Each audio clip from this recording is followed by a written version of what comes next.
Hello student, today we are discuss next topic of chemical bonding. Before lecture, I told you what is types of bond, different types of bond. First type electrovalent bond or ionic bond. Second bond is a covalent bond. Third is a coordinate bond. Okay. In ionic bond मैंने बोला था कि ionic bond का जो formation होगा वो कैसे होगा, transfer of electron between atoms. ठीक है, उसमें क्या होता है, आयन्स के बीच जो चार्ज होते हैं उनके बीच एक इलेक्ट्रोस्टैटिक फोर्स डेवलप होता है जिसकी वजह से वो बॉन्ड बनता है। उसके बाद मैंने कोवैलेंट बॉन्ड बताया था जिसमें बोला था मैंने mutual sharing of electron between atoms. Okay, mutual sharing कर सकते हैं, इक्वली शेयरिंग ऑफ इलेक्ट्रॉन। जैसे मैंने एक एटम ए लिया था और दूसरा बी लिया था, जिसमें इलेक्ट्रॉन की जो क्या दिए गए इलेक्ट्रॉन, दो इलेक्ट्रॉन की शेयरिंग मैंने दिखाई थी। जो बॉन्ड शेयरिंग से फॉर्मेशन है, इक्वल इलेक्ट्रॉन इसके और इक्वल इसके आपस में क्या करेंगे, शेयर करेंगे और एक बॉन्ड बनाएंगे। One electron sharing between atoms तो single bond, two electron sharing between atoms this form double bond. Okay, three electron sharing between atoms, three electron sharing between atoms, a triple bond। Okay, ये हमने देखा था। ठीक है, फिर उसके बाद कोऑर्डिनेट बॉन्ड में मैंने देखा था कि एक डोनर होगा, दूसरा एक्सेप्टर होगा, और वो डोनर जो होगा पूरा लोन पेयर इलेक्ट्रॉन इसको क्या करेगा, ट्रांसफर करेगा, और जो बॉन्ड बनेगा इसमें A to B। ठीक है, ये आपका एक डबल हेडेड एरो आप यहाँ देख रहे हैं। ये वाला जो होता है इधर इसका मुंह रहता है, साइड वाला ये वाली चीज, उधर इलेक्ट्रॉन उस एटम की तरफ क्या होते हैं, एक्सेप्टर होता है, और जिधर से ये जाता है टेल वाला पार्ट, क्या टेल वाला पार्ट क्या होता है, डोनर होता है, और ये हेड वाला पार्ट क्या होता है, एक्सेप्टर। क्लियर हुआ? ये बात हमने सीखी थी। This is special type of covalent bond. इसमें भी शेयरिंग होती है, लेकिन ये कुछ स्पेशल टाइप का होता है, एक ही एटम पूरा दूसरे को ट्रांसफर करता है। ठीक है, अब यहाँ पे मैं एक और जो इलेक्ट्रोवैलेंट बॉन्ड बोला था, यहाँ पे एक ए होगा आपके पास कोई एटम, ये इलेक्ट्रॉन डोनेट करेगा जिसके ऊपर पॉजिटिव, बी इलेक्ट्रॉन गेन करेगा नेगेटिव, दोनों के बीच एक इलेक्ट्रोस्टैटिक फोर्स ऑफ अट्रैक्शन आ जाता है, strong electrostatic force of attraction, और ये आपस में कंबाइन हो जाते हैं। ठीक है, जब इसको हम आइसोलेट करना चाहते हैं तो ए के ऊपर प्लस हो जाता है और बी के ऊपर क्या हो जाता है, माइनस हो जाता है। तो यही हमने पढ़ा। फिर उसके बाद मैंने लुईस डार्च स्ट्रक्चर पढ़ा। ठीक है, अब आज जो हमारा टॉपिक है, क्योंकि मोस्ट इम्पोर्टेंट टॉपिक है, ठीक है, तो इसमें हम देखेंगे कोवैलेंट बॉन्ड कैसे फॉर्म होता है, क्या नियम है, कोवैलेंट बॉन्ड बनते कैसे हैं, उस चीज़ को हम जानेंगे। और जिस थियरी में ये बात जानने को मिलेगी, कैसे एटॉमिक ऑर्बिटल आपस में क्या होते हैं, इंटरैक्ट होते हैं। ठीक है, इन सब के बारे में जानेंगे। हाइब्रिडाइजेशन क्या होता है, how to combine atomic orbital. ठीक है, इन सब चीज़ों को हम यहाँ पे देखेंगे। ठीक है, और यहाँ पे मुझे एक नॉलेज और मिलेगा, there is based on the knowledge of atomic orbital, electronic configuration and hybridization. Okay, तो इस थियरी का नाम है वैलेंस बॉन्ड थियरी। बहुत ही इंपॉर्टेंट थियरी है, ध्यान से देखिएगा। This theory was introduced by Hitler and London। दो साइंटिस्ट थे या केमिस्ट बोल सकते हो, Hitler and London, and was further developed by polling. Hitler and London इसको इंट्रोड्यूस किया, कुछ चीज़ इसमें कुछ और भी चीज़ें चेंज करनी थी, जिसमें पॉलिंग भी थे और भी कुछ साइंटिस्ट थे इसमें हेल्प करने के लिए। ठीक है, लेकिन मेन जो इंट्रोड्यूस करने वाले थे हिटलर एंड लंदन, याद रखिएगा। तो यहाँ से हम देखेंगे following are some important points, इसके कुछ इम्पोर्टेंट पॉइंट हैं। ठीक है, पहले तो जान लो, it explain formation of covalent bond. ये एक्सप्लेन करता है, इट एक्सप्लेन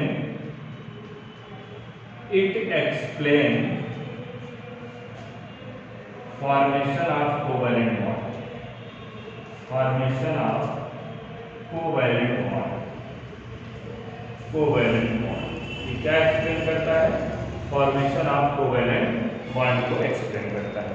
कैसे कोवैलेंट बॉन्ड का फॉर्मेशन होता है। यहाँ पे देखते हैं पहला पॉइंट है कुछ important point, a covalent bond is formed by the overlapping of atomic orbital of bonding atoms. Okay, जो बॉन्डिंग एटम्स होते हैं उनके बीच एटॉमिक ऑर्बिटल की क्या होती है, ओवरलैपिंग होती है, जिसकी वजह से कोवैलेंट बॉन्ड फॉर्म होता है। क्लियर? ओवरलैपिंग क्या चीज है? Penetration of atomic orbital into each other, penetration of atomic orbital into each other. Okay, ये बात हो गई ओवरलैपिंग। जैसे क्या हुआ, वो ओवरलैपिंग का मतलब है जैसे ए क्या है, इसका ऑर्बिटल ये है और ये बी है, इसका ऑर्बिटल ये है, दोनों आपस में क्या करेंगे, ऑर्बिटल्स ओवरलैप हो जाएंगे। और एक बात मैं बता दूं, जो हाफ फील्ड ऑर्बिटल होंगे, फुल फील्ड नहीं, हाफ फील्ड ऑर्बिटल होंगे, आपको पता है ये ऑर्बिटल है, ऑर्बिटल में अगर अपोजिट स्पिन के 2 इलेक्ट्रॉन्स हैं तो इसको बोलते हैं फुल फील्ड ऑर्बिटल। क्या बोलते हैं बेटा? ये ऑर्बिटल आपका फुल फील्ड ऑर्बिटल है। ध्यान से देखिएगा, अगर इसमें बेटा सिंगल इलेक्ट्रॉन है ऑर्बिटल में तो ये क्या होगा आपका हाफ फील्ड ऑर्बिटल। क्या बोलेंगे इसे? आज यहाँ पे आप समझ जाइएगा अच्छे से, हाफ फील्ड ऑर्बिटल। और बेटा अगर ये आपका जो है इसमें कोई इलेक्ट्रॉन नहीं इस ऑर्बिटल के अंदर, ये बोलेंगे vacant orbital, vacant orbital. Okay बेटा, there is no electron in this orbital, 1 electron and 2 electron. आप बेटा इस बात को जानते हो, मैक्सिमम इलेक्ट्रॉन इन ऑर्बिटल 2, किसी ऑर्बिटल में जो मैक्सिमम इलेक्ट्रॉन्स होते हैं वो कितने होते हैं, 2 इलेक्ट्रॉन होते हैं। ठीक है, इसे बोलेंगे वैकेंट ऑर्बिटल। इस पहले यहाँ थोड़ा सा बना, वैकेंट मतलब ये बेटा खाली है। तो आपको पता है कि ऑर्बिटल एक ऐसा रीजन है जहाँ पे इलेक्ट्रॉन पाए जाने की प्रोबेबिलिटी सबसे ज़्यादा होती है। मैंने आपको बोला था सेल के अंदर सब सेल और सब सेल के अंदर बेटा ऑर्बिटल, और ऑर्बिटल एक ऐसा रीजन है जहाँ पे इलेक्ट्रॉन पाए जाने की प्रोबेबिलिटी क्या होती है बेटा, मैक्सिमम होती है। क्लियर हुआ? तो बात यही हो रहा है बेटा, जब हाफ फील्ड है और एक दूसरा हाफ फील्ड है, दोनों आपस में क्या करेंगे, इंटरैक्ट करेंगे या ओवरलैपिंग करेंगे, और ओवरलैपिंग करेंगे तो दोनों आपस में क्या होंगे, मिक्स होंगे, और कुछ इस तरीके के दोनों के इलेक्ट्रॉन आपस में मिल जाएंगे, मतलब शेयरिंग के इलेक्ट्रॉन से ऑर्बिटल को कंप्लीट करेंगे फुल फील्ड। ओके, तो अब बात याद रखिएगा, जब ये बॉन्ड फॉर्मेशन हो जाता है तो पूरे जो मॉलिक्यूल्स बनता है उसकी एनर्जी क्या होती है, ये डिक्रीज कर जाती है। केमिस्ट्री बोलती है जैसे कोई सिस्टम है, ठीक है, अगर कोई सिस्टम है, सिस्टम की एनर्जी अगर क्या है, सिस्टम की एनर्जी अगर हाई है, क्या है, सिस्टम की एनर्जी क्या बेटा, हाई है, तो जो सिस्टम होगा हमारा वो क्या होगा, अनस्टेबल होगा, अनस्टेबल सिस्टम क्या होगा, अनस्टेबल। तो जो कोवैलेंट बॉन्ड फॉर्म होता है बेटा, जितनी ज़्यादा ओवरलैपिंग होती है, जितनी ज़्यादा स्ट्रॉन्ग ओवरलैपिंग होती है ऑर्बिटल्स के बीच में, वो उतना ज़्यादा स्टेबल होता है। ठीक है, जैसे ओवरलैपिंग होने के बाद वो क्या होता है, स्टेबल हो जाता है। अभी क्या है, और बेटा सिस्टम की एनर्जी जितना ज़्यादा क्या होगी, सिस्टम की एनर्जी में यहाँ लिख देता हूँ, यानी स्टेबल हो गया। और दूसरा यहाँ समझा दो, सिस्टम है कोई भी सिस्टम, केमिस्ट्री की बात मैं कर रहा हूँ या कहीं भी लागू कर सकते हो, एनर्जी अगर उसकी क्या है, लो, ठीक है, एनर्जी कम है, लो है, तो सिस्टम क्या होगा, स्टेबल होगा। ठीक है, इस बात को आप याद रखना, ये अकॉर्डिंग टू केमिस्ट्री है, रूल्स याद रखिएगा। आगे बात करते हैं second point, in order to show overlapping the bonding atoms must come close enough to each other. In order to show overlapping the bonding atoms must come close to enough to each other. ज़्यादा से ज़्यादा, अधिक से अधिक, वो जितना ज़्यादा close आएंगे ऑर्बिटल्स आपस में, आप जितना बढ़िया ओवरलैपिंग होगी, ठीक है, वहाँ पे जो है कोवैलेंट बॉन्ड फॉर्म होने की टेंडेंसी या उस बॉन्ड की जो स्ट्रेंथ है वो बहुत ज़्यादा स्ट्रांग होगी। ठीक है, such that their orbitals can overlap. ठीक है, उसी को हम बोलते हैं ओवरलैप। ऑर्बिटल क्या कर रहे हैं, ओवरलैप कर रहे हैं। इस बात को जानने के लिए यहाँ आप समझ सकते हैं, जैसे एक ए है, ये इसका ऑर्बिटल है और ये आपका बी है, ठीक है। अब ये दोनों क्या है, दूर दूर है, वेरी, ठीक है। ये दोनों क्या है, ये एक दूसरे के बहुत दूर है, फिर इनके बीच एक अट्रैक्शन फोर्स काम करेगा और ये क्या है, एक दूसरे के क्लोज आएंगे। ये भी क्या होगा, एक दूसरे के क्या है, क्लोज आएगा। ये क्या हुआ, इसी जगह क्या बोलते हैं, ओवरलैपिंग। ये क्या कर गया यहाँ पे, ओवरलैप कर गया, ओवरलैप। ओवरलैप होने से क्या होते हैं, जो ऑर्बिटल्स होते हैं क्या होते हैं, एक दूसरे के क्लोज आते हैं और बॉन्ड का फॉर्मेशन करते हैं, ठीक है। इसी को हम बोलते हैं ओवरलैपिंग, ठीक है। और आपको एक बात बता दूं, जो ऑर्बिटल्स के शेप होते हैं, वीएस ऑर्बिटल होता है उसका शेप क्या होता है, सर्कुलर। पी सबसेल का जो शेप होता है कुछ इस तरीके का होता है, डंबल। और डबल डंबल होता है किसका से, डी का। ये एस का, ये पी का और ये डी का। अभी ऑर्बिटल की बात करें तो पी जो ऑर्बिटल होता है आपका, उस पी सबसेल के अंदर 3 ऑर्बिटल होते हैं, पी एक्स, पी वाई, देख रहे हैं आप। ये तो पी जेड मान लो, इसको पी जेड मान लो, इसको पी वाई मान लो और इसको मान लो क्या, पी एक्स, ठीक है। ये 3 टाइप के ऑर्बिटल्स हैं, पी एक्स, पी वाई, इनका का शेप है। वैसे डी में भी 5 ऑर्बिटल्स होते हैं, सबका शेप क्या होता है, डिफरेंट डिफरेंट होता है। जनरली यही मैं आपको बताना चाहता था। अब यहाँ पे बात आती है next, when the atoms approach each other, 2 types of forces are active. जब एटम्स एक दूसरे को अप्रोच करते हैं, ठीक है, अट्रैक्ट करते हैं, एक एटम दूसरे एटम को अट्रैक्ट करता है, तो वहाँ 2 फोर्सेज काम करते हैं।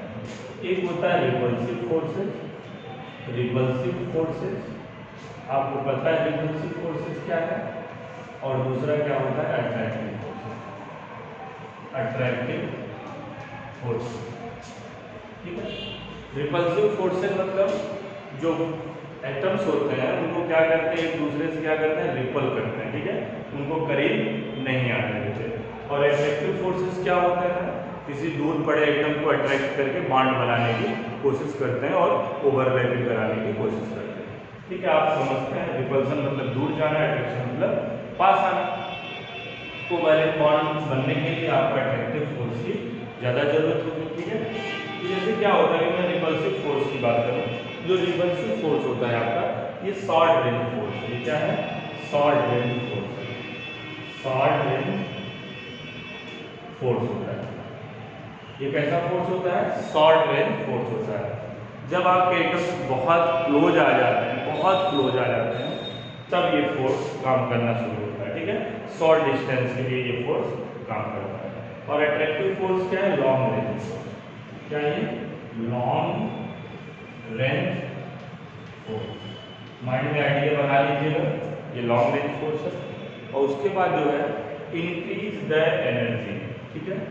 अगर रिपल्सिव फोर्स जो है ज़्यादा होता है, रिपल्सिव फोर्स जब ज़्यादा होता है तो एनर्जी क्या करती है, सिस्टम की इंक्रीज करती है, इंक्रीज द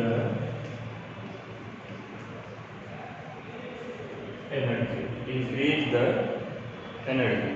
और यहाँ पे क्या होगा, डिक्रीज द एनर्जी, क्या होगा यहाँ पे, डिक्रीज द एनर्जी। क्लियर है ना।